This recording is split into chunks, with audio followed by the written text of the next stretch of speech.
The sky over Seoul turned dark at noon, not from clouds, but from ships.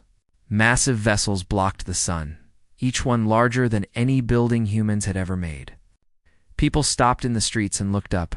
Some screamed. Some ran.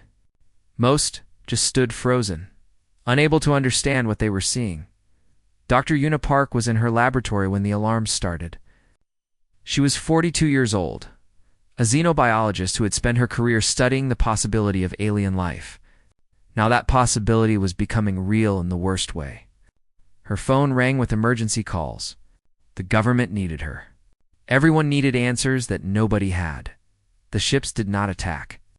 They did something worse. They opened. Millions of bodies fell from the sky. Not dead bodies, but living ones. Pale creatures with thin limbs and large dark eyes tumbled down in transport pods that crashed into fields, cities, and oceans across the planet. In Korea alone, over 2 million of them landed. The same thing happened in Japan, China, Australia, Europe, and the Americas. By the time the ships closed and flew away, exactly 6,247,831 alien refugees had been dumped on Earth. A single message came through every communication system on the planet. The voice was cold and spoken perfect Korean, English, Chinese, and every other major language at the same time. Earth harbored fugitive resistance members of the Valith species. Per hegemony law, the responsibility for this species is now yours. This is your punishment. May you suffer as we have suffered their presence. Then the ships were gone.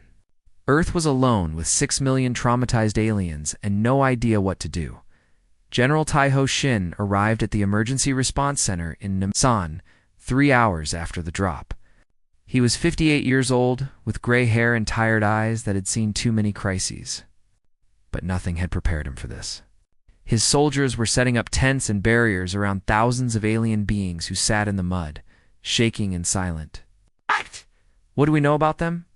He asked his officers. Almost nothing, sir. They call themselves Velith. They appear to be breathing our air without problems. They have not shown any aggression. In fact, they have shown nothing at all. They just sit there. Taiho walked closer to the fence. A Velith female looked up at him. Her skin was pale gray, and soft blue lights glowed under her skin like veins of gentle fire. Her eyes were huge and black, filled with an emotion he recognized immediately: fear. Pure and complete fear. She pulled a small child behind her body, shielding it from his gaze. She thinks we are going to hurt her, Taiho said quietly. Sir, look at her. She is protecting her child from us. She expects violence. Junho Lee was only 28 years old, but he had already spent 5 years working for the UN Refugee Integration Bureau. He had helped people fleeing wars and disasters. He thought he understood suffering. He was wrong. He walked through the processing center with water bottles and food packs. The Velith watched him with wide eyes. When he held out a bottle to an elderly male, the alien flinched backward and lowered his head to the ground. Please, the Velith whispered through a translator device. Please, I will work. I am still useful. Do not dispose of me. Junho felt his heart break. No one is going to dispose of you. This is water. It is a gift. Free. The old Velith looked up with confusion. Free. I do not understand. You do not have to do anything for it. Just take it. Drink. The alien's hands shook as he took the bottle. He drank like someone who had not had clean water in days. Maybe weeks. When he finished, tears ran down his gray face. Why? He asked. Why are you being kind? Yunho did not have an answer. Dr. Una Park set up her medical station in a school gymnasium. Hundreds of Velith lay on mats while human doctors tried to understand their biology. Una worked without rest, scanning bodies and taking notes. What she found made her sick. Every Velith she examined showed signs of abuse. Old scars covered their backs and arms. Their bones were thin from poor nutrition. Many had marks around their necks where control devices had once been attached. These were not refugees. These were slaves. They had been slaves for a very long time. This one is dying. We do not know how to help him. Una rushed to an old Velith male lying on a mat in the corner. His bioluminescent markings were fading, growing dim like a candle running out of wax. She checked her instruments, but there was nothing she could do. His body was simply giving up after too many years of suffering. She took his hand. It was cold and thin, like holding a bundle of sticks. The old Velith opened his eyes and looked at her. "You are? The masters of this world?" he asked weakly. "No," Una said softly. "We do not have masters here. We are just people. But you rule this planet. You decide who lives and dies. We try to help everyone live." The Velith made a sound that might have been a laugh. "The hegemony sent us here to destroy you.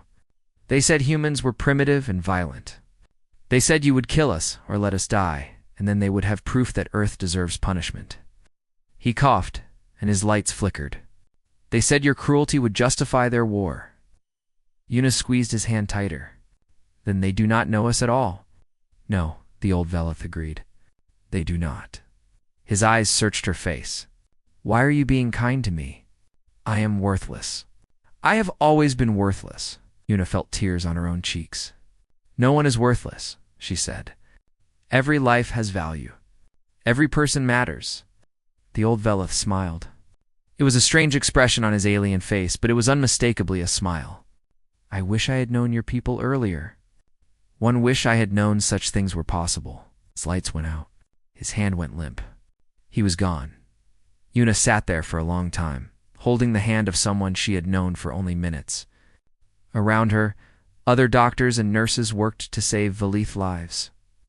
Outside, Korean citizens were arriving with blankets, food, and clothes. News spread across the world that these aliens needed help. Humans were responding. The hegemony had dumped 6 million refugees on Earth as a punishment. They expected humanity to fail. They expected cruelty, violence, and chaos. They did not expect what happened next. They did not expect compassion. 3 months passed since the aliens fell from the sky. The refugee camps slowly transformed into villages. Tents became small houses. Chaos became routine. It was not perfect, but it was progress. Minho Beek was 16 years old and angry at the world. His mother, Dr. Una Park, was never home anymore. She spent all her time helping the Velith, while her own son ate dinner alone every night. He understood why she did it. Adi just wished she would remember that he existed, too. His school had started accepting Velith students. The government called it integration. Minho called it weird. The Velith teenagers sat in the back of classrooms and never spoke unless asked a direct question. They flinched when teachers raised their voices, did not understand jokes or games or why human students laughed so much. One Velith girl sat near Minho in 3 of his classes. She had chosen a human name for herself, Kira. She told everyone she picked it from a Korean drama she had watched in the refugee center. Her pale gray skin and glowing blue markings made her stand out, but it was her eyes that Minho noticed most. They were huge and dark and always watching, like she expected something bad to happen at any moment. "Why do you stare at everyone, Minho?" asked her one day. Kira looked down at her desk. "I am sorry. I did not mean to offend. I am not offended. I am just asking.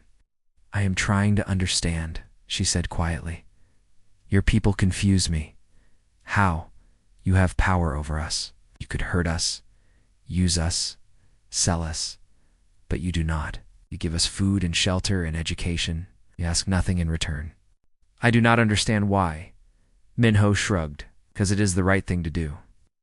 Kira stared at him like he had spoken in a foreign language. "The right thing," she repeated slowly. "My people have not heard those words in 600 years. Hana Cho had once been the most famous singer in Korea. Her songs had topped charts across Asia. Her face had appeared on billboards and magazine covers. But fame felt empty when the world was changing. When 6 million suffering people needed help, singing pop songs seemed pointless. She became a humanitarian ambassador. She used her fame to raise money, gather supplies, and fight against the growing hatred that some humans felt toward the Velith.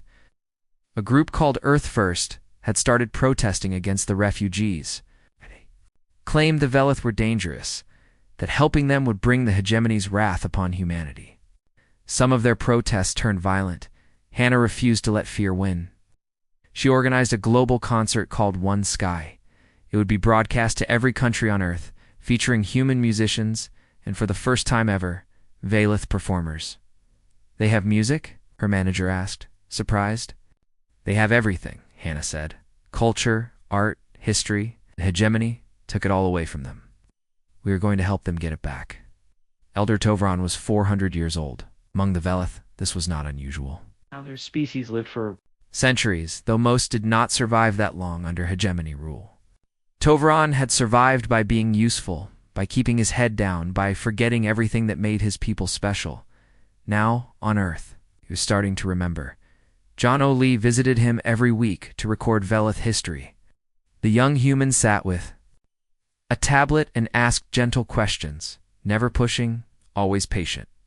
Slowly, Tovron began to share secrets he had kept hidden for centuries. "We were not always slaves," Tovron said one evening. "Long ago, my people were scientists and artists. We built great cities. We traveled between stars. We were happy." "What happened?" Junho asked. "The hegemony happened. They discovered our gift and decided they wanted it for themselves." "Your gift?" Tovron touched his chest, where his bioluminescent markings glowed softly. "We are empaths, young human. We can feel the emotions of others. We sense fear, joy, anger, love. The hegemony used us as living lie detectors, as interrogators, as emotional servants. They broke our spirits and erased our culture. They made us believe we were worthless." Gunho leaned forward. "But you are not worthless." "No," Tovron agreed, and something like hope flickered in his old eyes. "Your people have shown us that. But there is something else you should know." "What?" "The hegemony sent us here, expecting us to destroy you, not with weapons, but with our gift. They believed we would sense humanity's darkest emotions and amplify them. They thought your fear and hatred would tear your society apart." Tovron smiled sadly. "They did not expect what we actually found." "What did you find?" Hope, the old Veilith said. "Stubborn, irrational hope. Compassion that makes no logical sense. Your people feel fear? Yes. You feel anger and doubt. But underneath it all, there is something stronger. Something the hegemony has never encountered before. What is it? You care about strangers? You help people you have never met. Share your food with aliens who fell from the sky. This should not be possible. Every other species in the galaxy looks after only their own. But humans." Tovron shook his head in wonder. "Humans look after everyone." The One Sky concert took place on a warm spring night. Billions of people watched from every corner of Earth. Hannah Cho performed alongside famous musicians from dozens of countries. But the moment everyone remembered came near the end. A young Veilith girl, no more than 10 years old, walked onto the stage. She wore a simple white dress, and her blue markings glowed brightly under the lights. She looked terrified. Hannah took her hand and led her to the microphone. "This is Sina," Hannah announced to the world. "She's going to sing a song that her people have not been allowed to sing for 600 years. Tonight, we give it back to them." Sina closed her eyes. When she opened them, they were filled with tears, and she began to sing. The song had no words that humans could understand, but they did not need translation. It was a song of loss and longing, of memory and hope. It spoke of a home that no longer existed and a future that might still be possible. Sena's voice was small but pure, and it carried across the world. In living rooms and public squares, humans and Veilith wept together. Something shifted that night. The refugees were no longer strangers. They were neighbors. They were family. Minho watched the concert on his phone while sitting next to Kira in the school gymnasium. When Sina finished her song, Kira was crying silently. "That was beautiful," Minho said. "That was forbidden," Kira whispered. For my entire life, singing that song meant death, and now she could not finish. Minho did something that surprised himself. He took her hand and held it. "You are safe here," he said. "No one is going to hurt you. I promise." Kira looked at him with those huge, dark eyes. "Why do you care? I am nothing to you." "You're my friend," Minho said simply. "And I protect my friends." It was not a grand statement, It was not a political speech or a philosophical argument. It was just a teenage boy making a promise to a girl from another world. But somehow, in that small moment, it meant everything. 1 year after the arrival, another ship appeared in Earth's sky. This one was different. It was smaller, sleeker, and it requested permission to land. The hegemony had sent an inspection team. Ambassador Sujin Kwan waited at the landing site with her diplomatic staff. She was 50 years old with sharp eyes and a sharper tongue. Before becoming Earth's first ambassador to galactic affairs, she had spent 20 years prosecuting war criminals. She was not easily impressed or intimidated. The ship landed smoothly, and a door opened. Out walked 5 aliens of different species, all wearing silver robes that marked them as hegemony officials. Leading them was High Arbiter Dren, a tall creature with gray skin, forearms, and eyes that held no warmth. "Welcome to Earth," Sujin said calmly. "We hope your visit will be pleasant." Dren looked at her like she was an insect. "This is not a social visit. We are here to inspect your handling of the Velith population. The hegemony has concerns." "What concerns?" "That you are treating them too well?" Sujin raised an eyebrow, but kept her expression neutral. "I was not aware that kindness was a crime." "It is not a crime," Dren said coldly. "It is a mistake. The Velith are a servitor species. They function best under strict control. Your ... compassion ... may damage them." "I see." "Then you should inspect for yourself and decide if they are damaged." She led the delegation to an integration village outside Seoul. What had once been a refugee camp was now a small community with houses, shops, schools, and medical clinics. Velith walked the streets alongside humans. Children played together in parks. Elderly Velith sat in gardens, enjoying sunshine they had not felt in centuries. Dren watched everything with growing confusion. His officials took notes and scanned buildings, but they could not find what they were looking for. There were no chains, no punishments, no control systems. The Velith were simply ... living. "This is impossible," Dren muttered. "What is impossible?" Sujin asked. "They are not contained. They are not controlled. They should be causing chaos. They should be draining your resources and creating conflict. Instead, they are." He struggled to find the word. "Peaceful. Is peace a problem?" Dren did not answer. He walked toward a school building where a class was in session. Through the window, he could see human and Velith children sitting together, learning from a human teacher. The Velith children were raising their hands, answering questions, laughing at jokes. They looked happy. A small Velith girl noticed Dren watching and waved at him through the window. Her bioluminescent markings glowed with excitement. Dren stepped back as if he had been struck. "What is wrong?" Sujin asked. "She waved at me," Dren said, his voice strange. "She saw a hegemony official, and she waved. She should be terrified. She should be hiding. Why would she hide? She has done nothing wrong.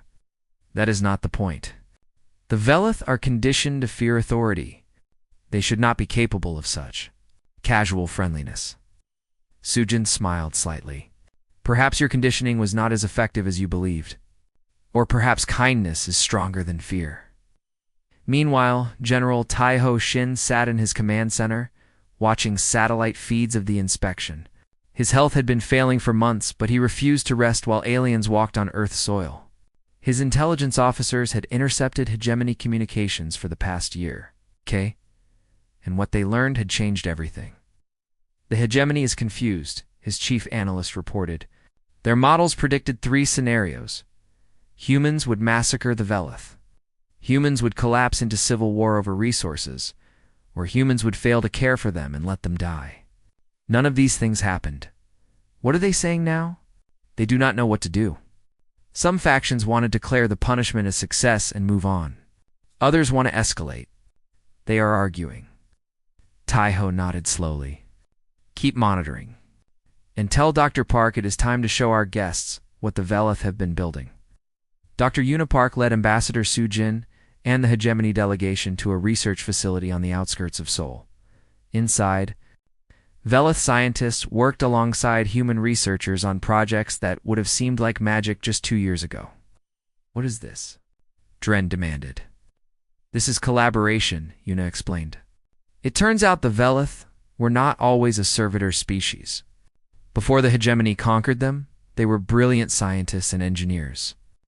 Your people suppressed their knowledge, but they did not destroy it. They remembered." She showed them a prototype energy generator that produced clean power with almost no waste. She showed them medical devices that could heal injuries in hours instead of weeks. She showed them communication systems that worked across impossible distances. "The Velith created all of this?" Dren asked. "They designed it. We built it together. Humans and Velith, working as equals." Dren stared at the technology with something close to horror. "This is dangerous. You do not understand what you have done." "We have done what any good neighbor would do," Una said. "We helped people in need. They helped us in return. That is how friendship works." "Friendship." Dren repeated the word like it was poison. "The hegemony has ruled the galaxy for 10,000 years. We did not achieve this through friendship." "No," Una agreed. "You achieved it through cruelty. And look where it brought you. You sent us 6 million slaves, expecting us to become monsters. Instead, we freed them. Now, they are not slaves anymore. They are citizens. They are scientists and artists and teachers. They are people." That night, Dren requested a private meeting with Dr. Park. They sat in her small office, surrounded by medical files and family photos. "I need to understand," Dren said quietly. His cold official manner had faded slightly. "Why do you care for them?" "They are nothing. They were designed to be nothing." Una looked at him for a long moment. "Do you have children, High Arbiter?" "I have offspring. Yes. Do you love them?" Dren hesitated. "Love is an inefficient emotion. That is not what I asked. Do you love them?" Silence stretched between them. Finally, Dren said, "I do not know. My people do not speak of such things." "Then I feel sorry for you," Una said gently. "Because love is not inefficient. It is the most powerful force in the universe. Love made us look at 6 million strangers and say, 'These are our people now. We will protect them.' Love made us see worth in beings you threw away like garbage. But why? What do you gain? Nothing. Everything. We gain the knowledge that we did the right thing. We gain friends and allies in new knowledge. We gain the chance to prove that kindness is not weakness." Una leaned forward. "Maybe that is the difference between us, High Arbiter. We do not decide someone's worth based on what they can do for us. We see worth in what they are." Dren left Earth 3 days later. His official report found no legal violations. The Velith were not being mistreated. But his private comments were leaked by a sympathetic alien journalist who believed the galaxy needed to know the truth. "Earth is contaminated with a dangerous ideology," the report read. "They believe in the inherent value of all sentient life. They practice something called compassion without expecting return. Recommend elevated threat status.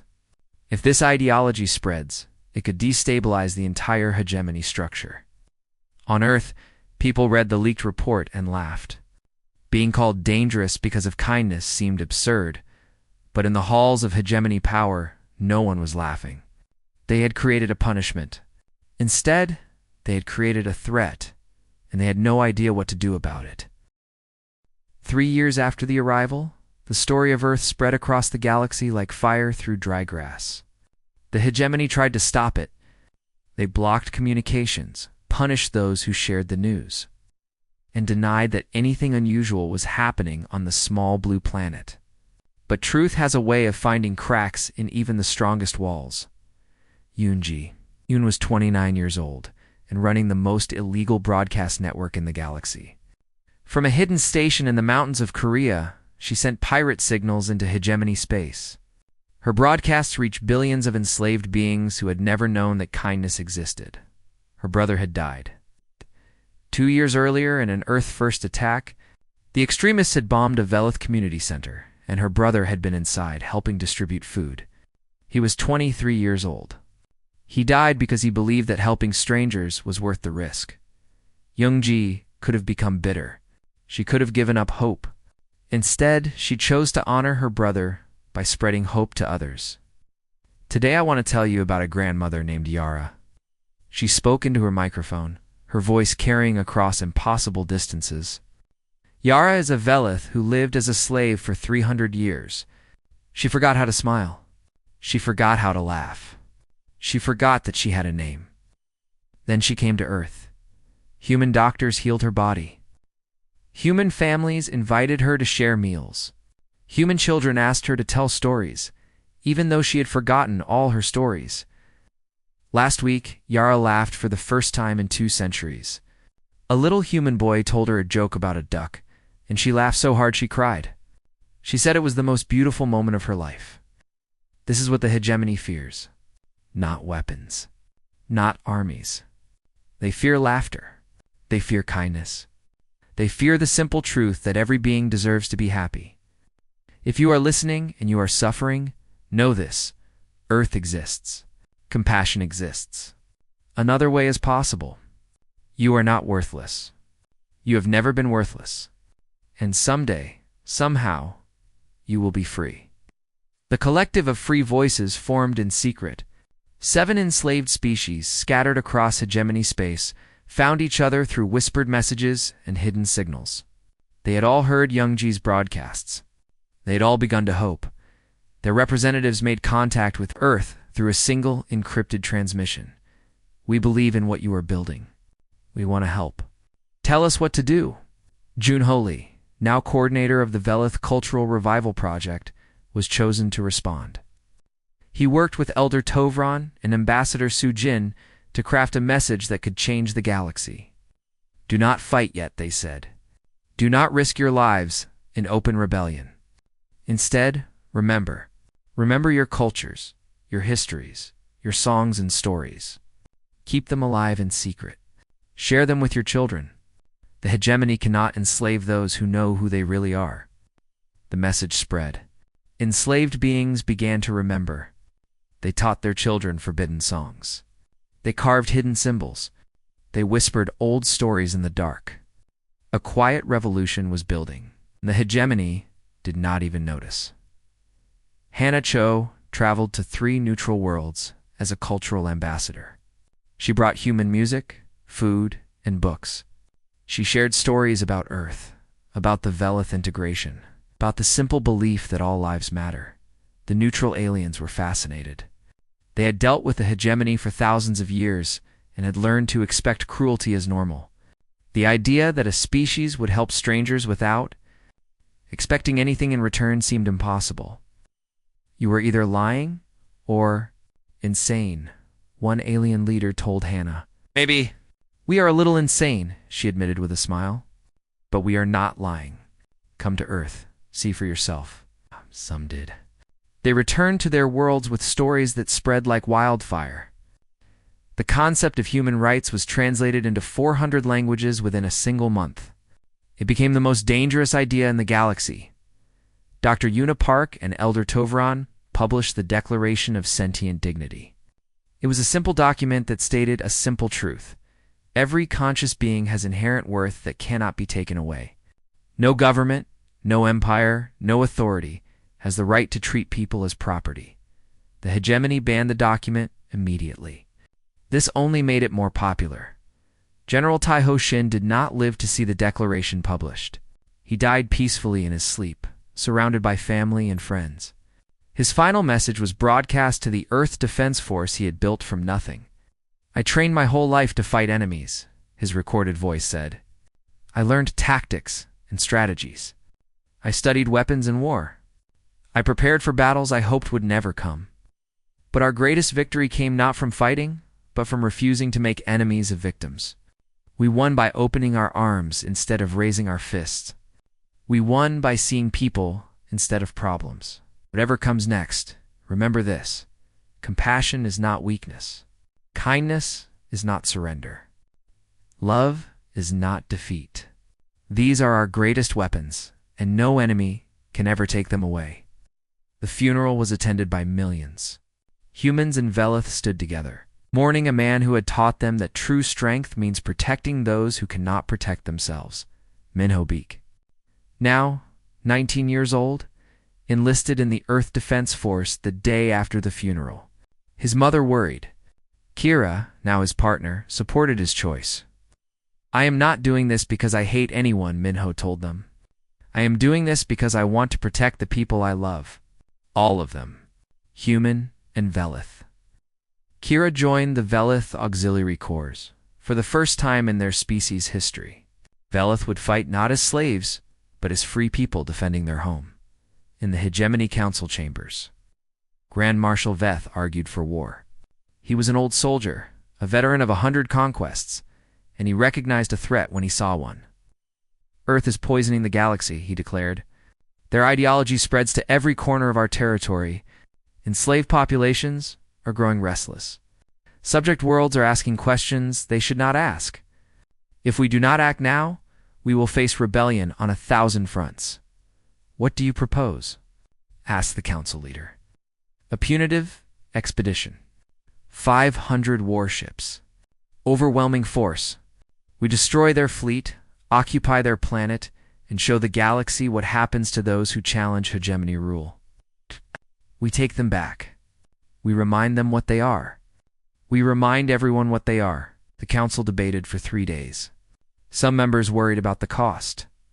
Earth had proven resourceful, and the Velith were now contributing to its defenses. Others worried about the political consequences.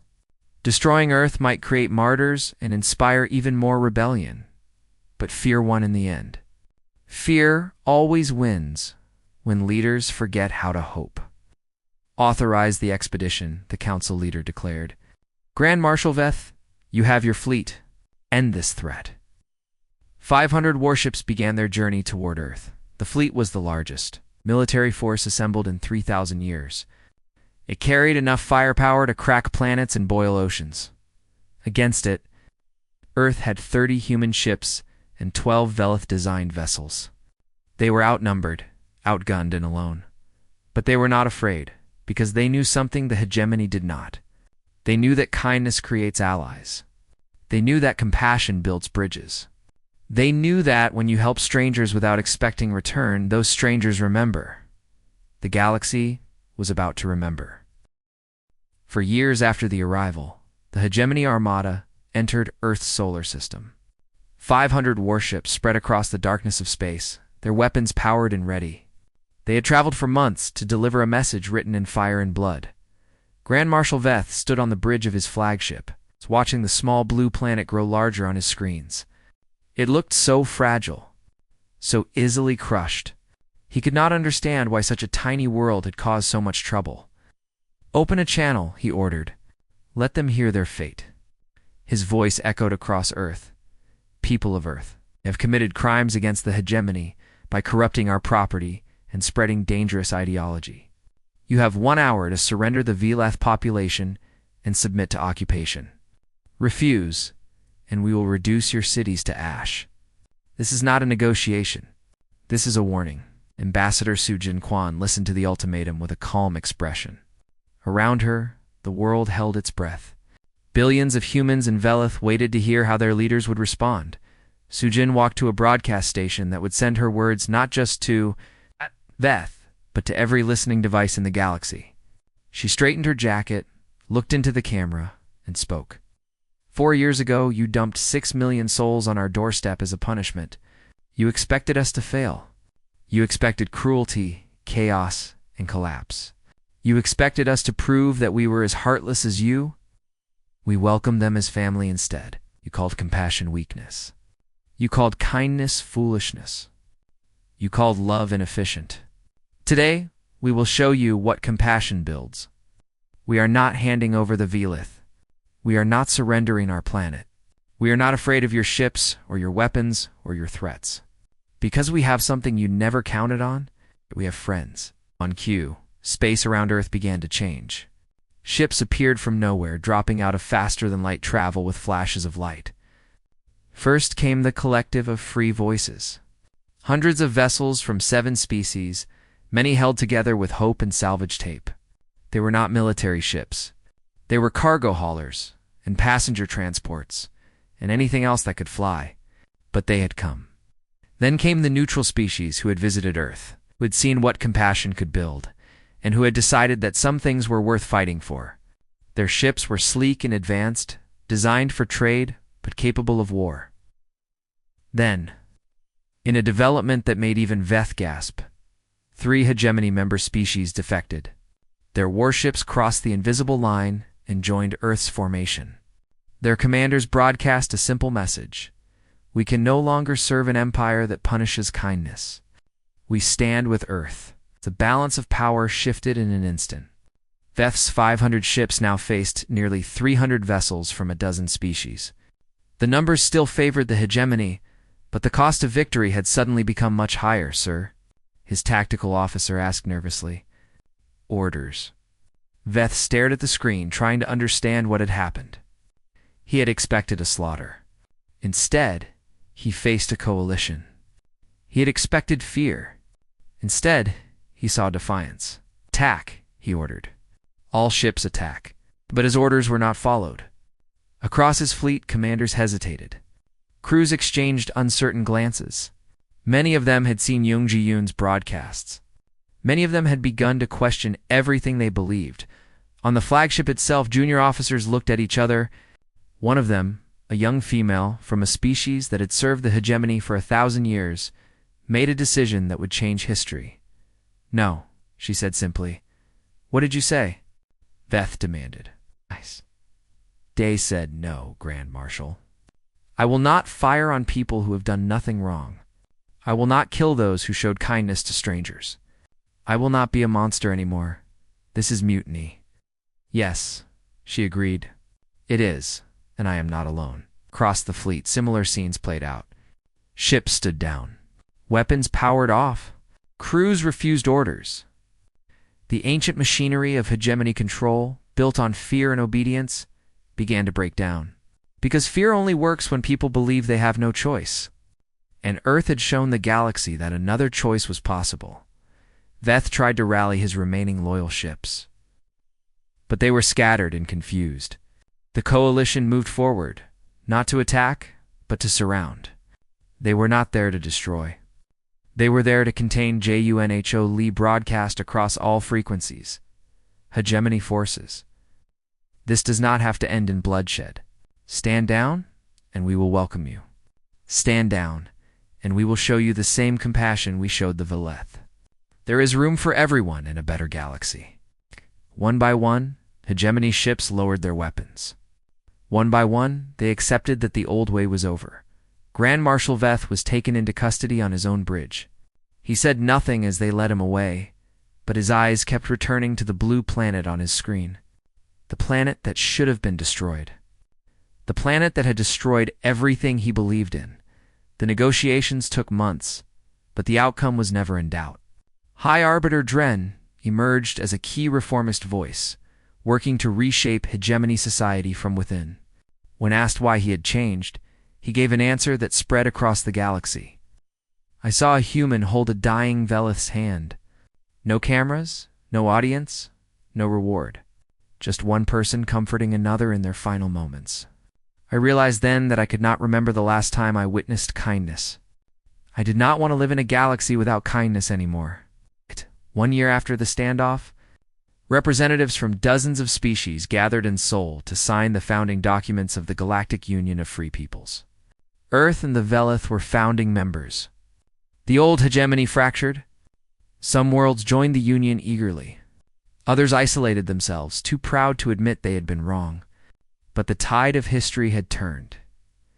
Dr. Yuna Park, now elderly and tired, sat in a garden in Seoul on the day of the signing ceremony. Elder Tovron sat beside her, his bioluminescent markings glowing warmly in the afternoon sun. Around them, human and Veleth children played together, their laughter mixing in the warm air. Did you ever imagine this? Yuna asked. Tovron shook his ancient head. Never. For 600 years, my people believed we were worthless. We believed kindness was a trick and compassion was a trap. We believed the galaxy had no room for hope, and now I know we were wrong.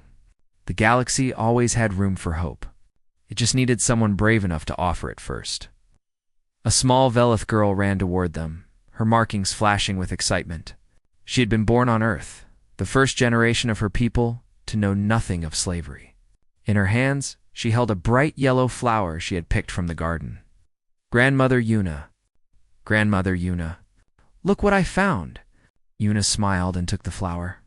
She tucked it into her gray hair, and the child clapped with delight. Beautiful, Toveron said softly, and he was not talking about the flower.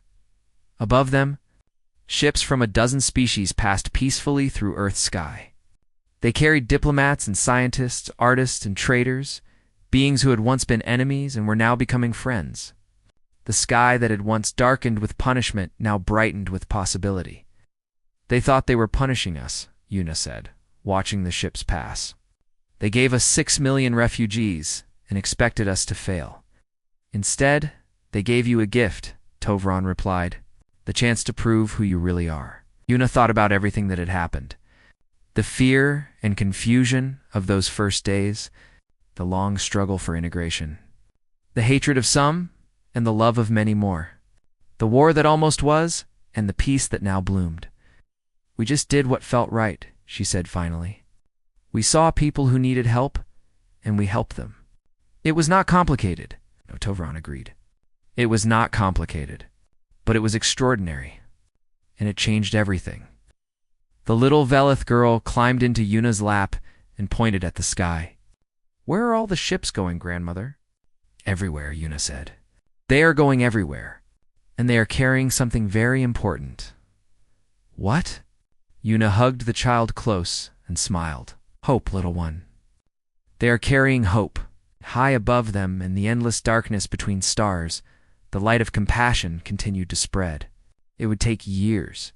It would take generations. There would be setbacks and struggles and moments of despair. But the seed had been planted. Nothing in the galaxy could stop it from growing because in the end, the hegemony had been right about one thing. Earth was contaminated with a dangerous ideology. An ideology that said every life has value. An ideology that chose compassion over cruelty. An ideology that believed in the stubborn, irrational, beautiful power of kindness. And it was contagious.